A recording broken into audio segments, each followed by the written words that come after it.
Because you referenced that piece that you just wrote today, that you were looking into exactly, where the military aid goes, what the money is used for when, Egypt buys weapons from the U.S. I mean, I'm looking here, it says, this is one of your slates, 6,900 anti-armor missiles, $319 million, dated September 2008 for Raytheon, the defense contractor. I mean, I'm just going to scroll down, but could you speak to what surprised you most, or what Americans might be most surprised to know? What's most noteworthy here? Sure. All these are all major purchases. These are as advanced military equipment as these are the standard that the U.S. uses. What actually surprised me most was to learn the money trail that this foreign aid takes. So it is approved by Congress. It's appropriated as foreign aid, but it never goes to Egypt. It never gets exchanged into Egyptian pounds. What happens to it is it goes right up to a bank, to the Federal Reserve Bank of New York. And then when these U.S. defense contractors sign deals with the Egyptian military, they send the bill right up to New York and they send the weapons to Egypt. And so it causes us to question, I think, and we should, what exactly we mean when we say foreign aid. It implies that these are decisions that we're either allowing the Egyptians to make, or that this is money that is going overseas. And in this case, I think there's an argument to be made that this looks a lot like a pass-through to U.S. defense contractors.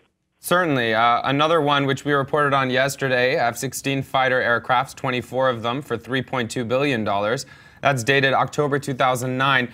So just to clarify for us, Christina, $3.2 billion, that's a lot more than the $1.3 billion number that's thrown around when we discuss military aid. What's the distinction there? Sure. These contracts are ongoing, so many of them exist over a 4 or 5 year period, even up to 6. Another thing, we currently don't know exactly what the budget of the Egyptian military is. We do have a sense, the Congressional Research Service does, that the U.S. provides up to 80% of the Egyptian military's buying power. But what's also happening here is that we give Egypt some special financing options that we don't give other countries, so that they can buy some of this on credit. It seems that there's a very close relationship, as you're outlining, in terms of how, U.S. naval ships are expedited in the Suez Canal, so on and so forth. One sentence in your piece says that as recently as last Monday, more than $13 million was green-lighted for General Electric to help maintain Egypt's fleet of the F-16 fighter jets.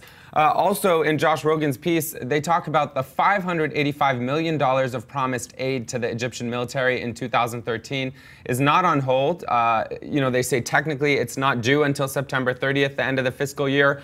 Do you imagine that that it's realistic that the U.S. would ever, sever ties, so to speak, in terms of military ties with Egypt in the coming months over what's happening?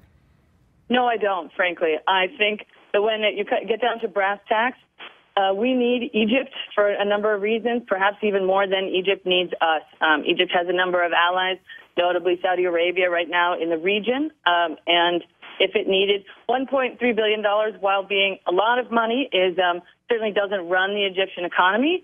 What we give Egypt is access to our U.S. defense contractors, but they give us airspace to fly over on potential military missions. Obviously, they give us this expedited movement through the Suez Canal, and they are an ally in a part of the world where the U.S. does not have very many allies.